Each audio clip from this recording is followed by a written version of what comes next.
You don't need magic to disappear for a while, because Firestone tires were built for ticking off mile markers. Firestone Destination LE3 tires. For 70,000 miles of exploring. Whatever you drive, drive a Firestone. Sullivan Tire is a name synonymous with the tire business. Yet when Bob Sullivan decided to take a risk and start the business in 1955, he was working out of a little red shack in Rockland, Massachusetts, about an hour outside of Boston. Fast forward some 68 years later, his kids now have taken over and are shareholders in the business, which has grown to 117 locations across its retail, wholesale, and commercial divisions in the greater New England area.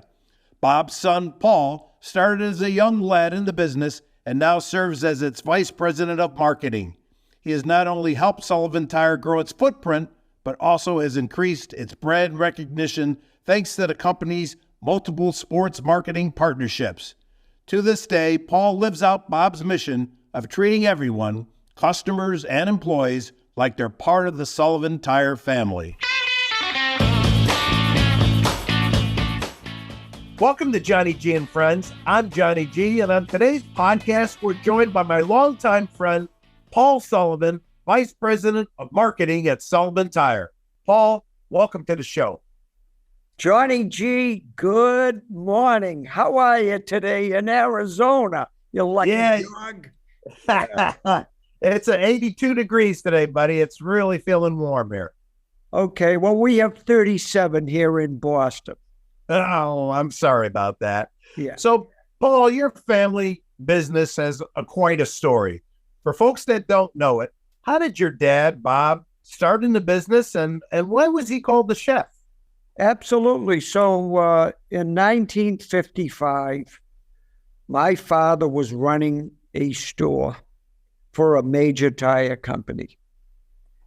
And he received a call from the auditing department saying you're going to have to lay off a couple of your employees.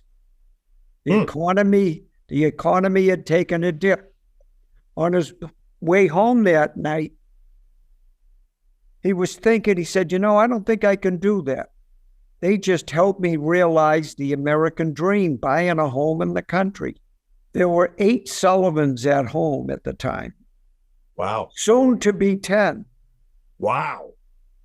Well, lo and behold, it was a moment of serendipity where he saw a business for rent sign at a stop sign in Rockland, Massachusetts. 2 driveways down on the right on a dead-end street. He knocked on Mrs. Washburn's door. She had just lost her husband. She wanted to rent the garage out for $150 a month. Oh, wow. And she would leave the keys in her mailbox for us to pull her car out each and every morning. Oh, wow. But that car had to be back in the garage by 4. Oh. So we were able to store some tires in the garage. All the work was done out in the tarmac out front. Unreal. No matter what the conditions, we lived with bumper jacks, the 4-way wrench, the chalk, the tire gauge, just like all the great dealers that started out. And I like to tell you that story because I always like to honor other tire companies. Sure. We all have a great similarity into the way we started. We were just a little bigger family, and we were fortunate to get this going, Wow, a credit to your dad, Bob, on having the fortitude, number one, and the vision that he could pull that off and take a risk of leaving a good corporate job with so many mouths to feed at home. I mean, that's impressive. Well, that's right. As a matter of fact, when he went home that night, he said to my mother, Mary, we're going into business for ourselves. I love it. And she said, well, who's going to pay for the shoes? These kids. So sort of what you were saying, who was going to feed them? But the first 2 employees came in the late 60s. One was from Abruzzi, Italy, and one was from Limerick, Ireland. Mm. And they came directly from their native land. They didn't speak good English, especially the Italian. And, everything revolved around the kitchen in those days with Italians. So he called my father the chef. Oh, okay. And the chef this. And there was only 3 full-time employees, 2 part-time in the 60s. Slowly, the Sullivans all matriculated into the business out of high school. And soon we opened our first location in Norwell, 1971. It was 4 miles away, but for us, it was a leap of faith, you could say. I bet. Amazing. So what are some of the early memories you have of your dad, and what lesson, say, did he teach you? Absolutely. The lesson was going to meet people, get personal, talk to people. You know how it is, John. Yeah. You only blew on the dandelion once. I know you. And after that, you turned around and you used it to sell. He was the first year or so, he would put a sign on the door that he was out. He would be back at 1 o'clock or 2 o'clock, but he went out and knocked on doors, introducing himself. Hi, I'm Bob Sullivan. I'm the new guy in town running the Washburn garage. Wow. And that's how we started. To this day, even though technology is literally bombarded us, it's still meeting people, thanking your employees, thanking customers, and being a part of your community. That is awesome. That is awesome. That's, it just had a flashback in my brain here about, I think it was in the 70s. I had a store out in the Hoffman Estates, a suburb of Chicago. And when customers weren't coming in, I would say to my guys, you know what, we're going to go out and we're going to visit all the stores in the area and introduce ourselves and hand out cards and just let them know who we are. And that's what your dad was doing. He was going door to door to the neighborhood and doing the same thing. I mean, that's a way to build relationships, right? Well, that's right. I mean, his first yellow page ad, remember the yellow pages? Oh, yeah. He put his home phone number in. Now, can you imagine that being done today? No way. But he was never felt that his life was interrupted for a customer.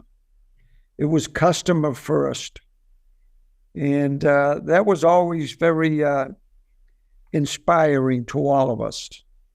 So, Paul, what are some of the things you remember from the good old days of working in the tire business? I think you said you might have some props or something that you talked about. You had to be able to master this 4-way wrench. And oh, yes. When you were good, you could spin this and tighten those lug nuts. Air pressure gauge. Can you see it? Yep. The tread depth gauge. Yep. I love that. I used to have that in my pocket protector all the time. I know you did, but you no longer do. You got rid of that when you went west. So these were the tools of the trade, the tire chalk. You measure the tire. You mark up where it may need replacement.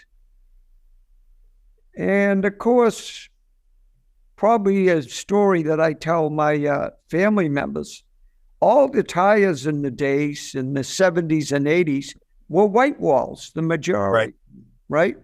And they came with blue paint.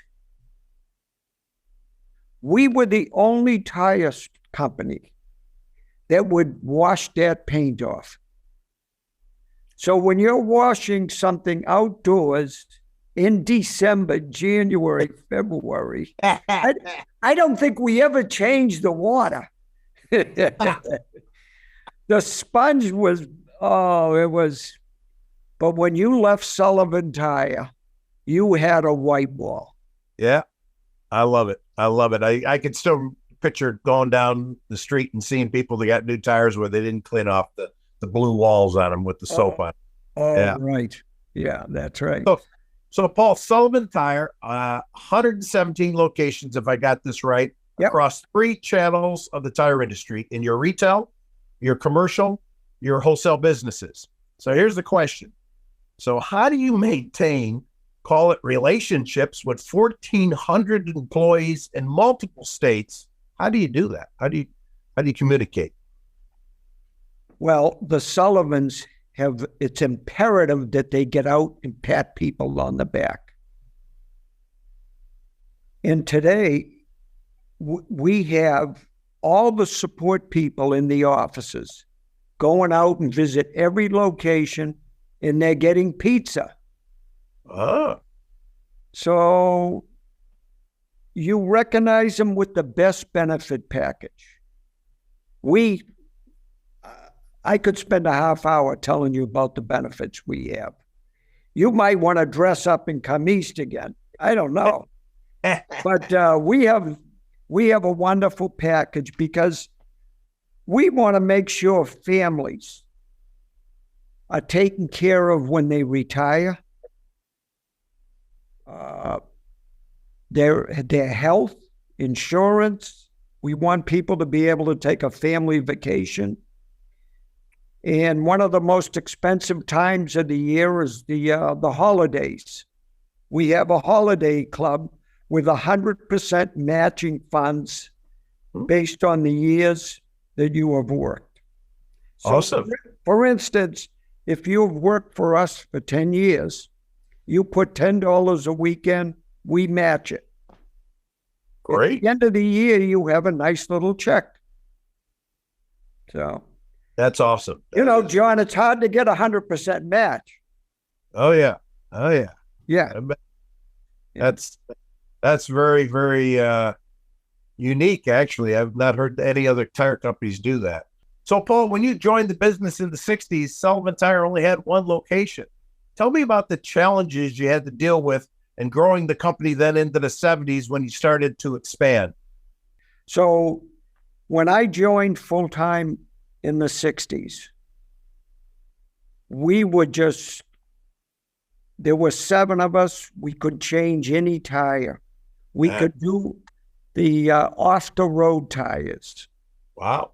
We did calcium, farm tires. We could change anything, and we did it outdoors. We loved the challenge. John, I look at you today, and you're sitting in your sports cave, and of course you think the city of Chicago is the #1 sports city. I don't know. We'd have a long conversation there. But we had this small shop on a dead-end street.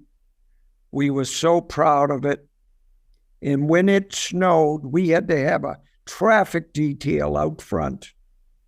The people coming in for town and country snow tires. I love it.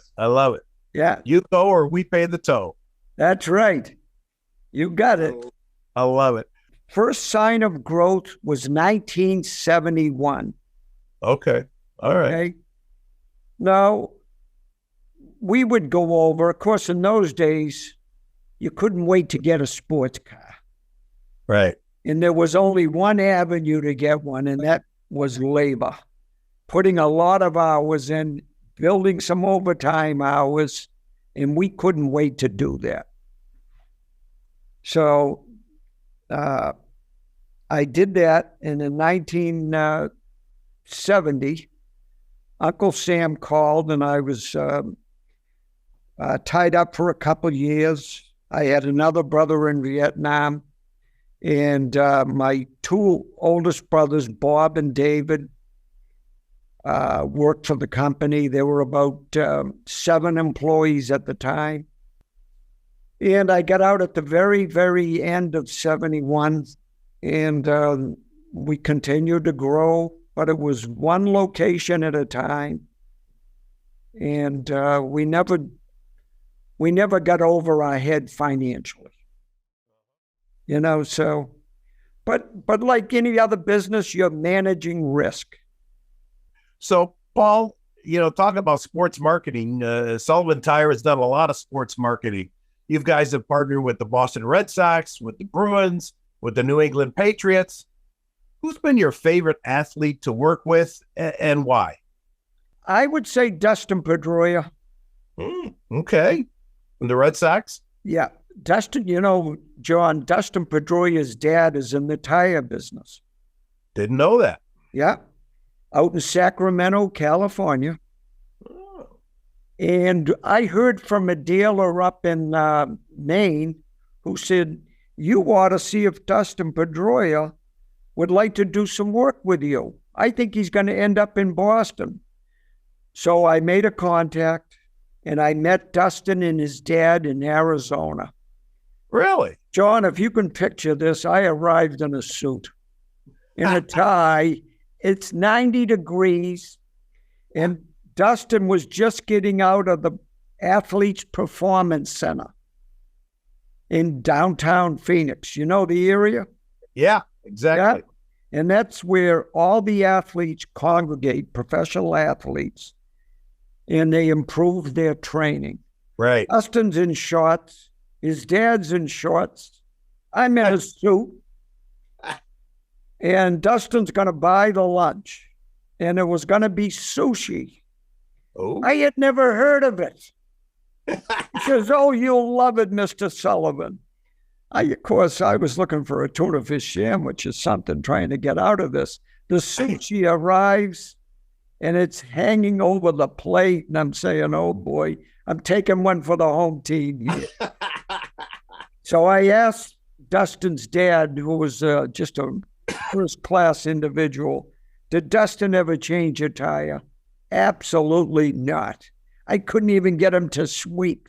He was so enamored with sports. But Dustin was just he was energetic.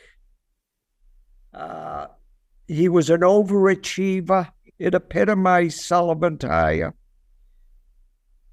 In more ways than one, he was undersized and he was a hustler.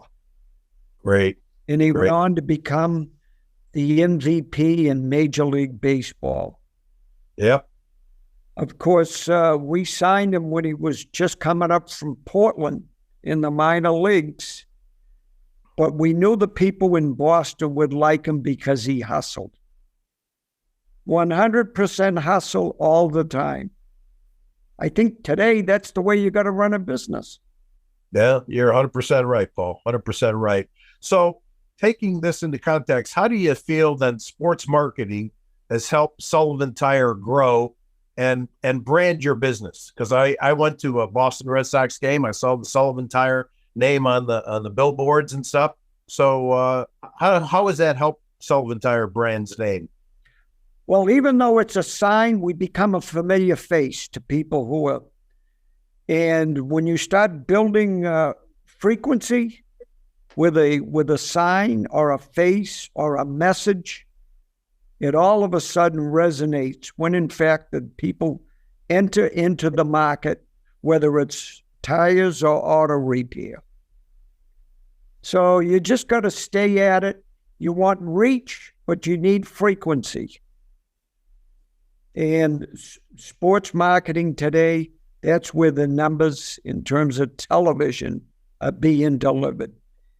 And of course, at Bridgestone, you got to be involved with sports. Yeah. I remember a real quick story here back early 2000s, I guess. We hooked up with a company called the Richards Group out of Dallas, Texas, and they draw big circles, and each one was the size of whatever sport it was. So if hockey was this big, and then baseball was this big, but the NFL was this big. And so they asked us what kind of penetration we wanted. And, that's how we became the official tire of the NFL. Next thing I know, I'm sponsoring the Super Bowl halftime show. Next thing you know, I got Canadian dealers, and they say they like hockey. So we're doing the NHL. Next thing I'm doing the All-Star game. Next thing I'm doing this outdoor game with the hockey outdoor at the sports fields on January 1st. And then also, what about baseball? And then boom, and we got into sports marketing, and I think it really helped grow the Bridgestone brand, because 20 some years ago, the Bridgestone brand wasn't as well known as it is today. Oh, you're absolutely right. In fact, I had the pleasure of going on many of the Super Bowl trips. I went to a hockey game at Fenway Park, if you can believe this, on January 1st, sponsored by Bridgestone. That was awesome. And I think the Bruins beat the Blackhawks or the Flyers, one or the other, but thank you for that. That was mail-ordered, you know, but hockey's very big in the Boston area. You know, right now it's, I think it's outpacing the Celtics head-to-head. So that's unusual to see in the ratings. But you did an unbelievable job bringing Bridgestone on as a brand. Yeah, we had a lot of fun doing it along the way too. So, Paul, you recently promoted a 26-year veteran and a good guy, I might add, Joe Zacchio, as CEO of the company. Would you say the Sullivan family must have the utmost confidence in Joe to lead the third generation of Sullivans? Oh, absolutely. The one thing Joe has that's his greatest skill is caring about people. That is the guiding principle for this company. It was in 1955, and it is today. Caring about your employees. Joe also happens to be a master accountant. He's got a number of degrees from Boston College. He's got that skill set that we didn't have, yet he understands that nothing happens, John. Remember this, until you sell a tire. That's it. That's it, baby. Or service. But Joe has immersed himself in this business from the bottom up. Well, I've had several meetings and dinners with Joe, and just he impresses me. He's a step ahead of everybody else, a level up there. He really is. Yeah, he's been wonderful, and we have the utmost confidence in Joe. You know, we're in the press box today. We're watching the game. We got the binoculars on. We call a play here or there. Right. And my brother Bob is the chairman of the board, and I am a vice chair. I don't know if that gets me any extra money, Judd. You know, I look at the paycheck, it doesn't, but that's fine. We're so proud of this history and what it represents. And we know that when our employees go home at night, they're equally as proud. Absolutely, and you should be. We have over 25% of our employees have been with us 10 years or longer. Wow, that's awesome. That's awesome, especially in today's world. Absolutely. You know, I just had a couple friends who happen to be employees here, 50 years, 46 years. They just retired. They're millionaires. That's awesome. I don't know if you remember, I think it was about 5 years ago, I was doing the GFK gig, and I came up to have a meeting with Mr. Zacchio, and unbeknown to me, we're in having lunch, and you're in the restaurant with an employee celebrating a special anniversary, and I ran into you and I said, Paul, what are you doing? He said, well, I'm taking an employee out to lunch because it's her special anniversary today. So you practice what you preach, my friend. You really do. Yeah, Joe, you got a great memory. Yeah. Yeah, you do. Sharp as a tack. Yeah.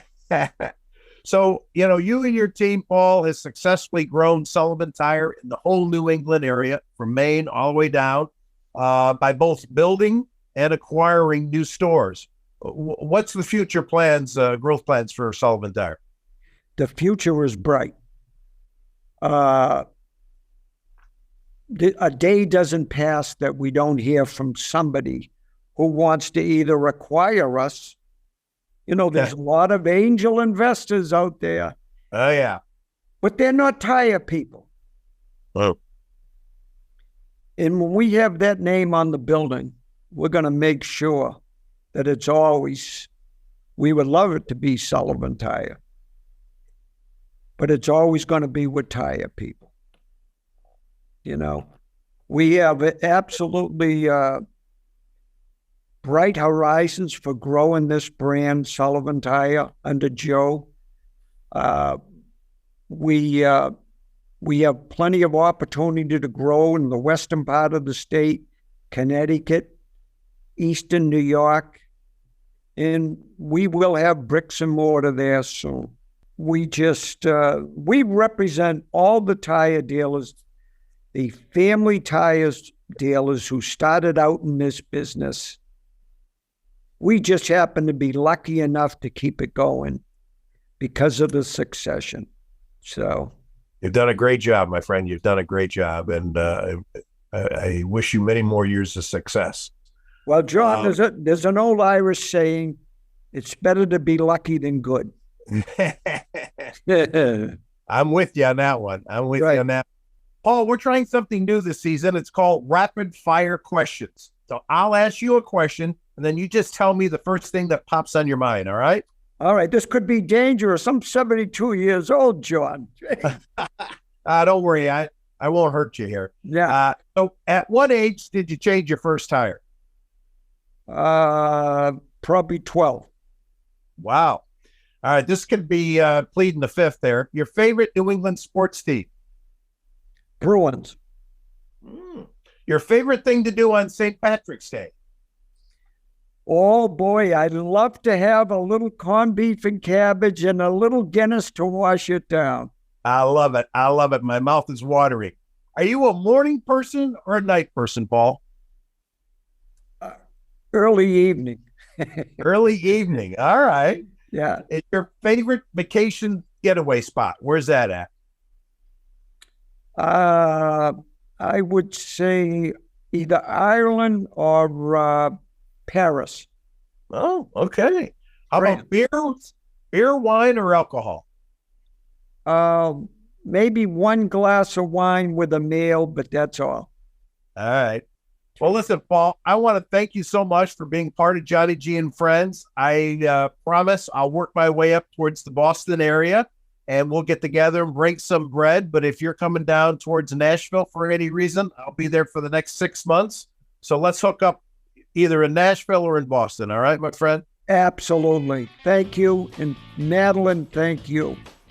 God bless you, Paul. Take care, buddy. Okay, Thanks. John, great to see you.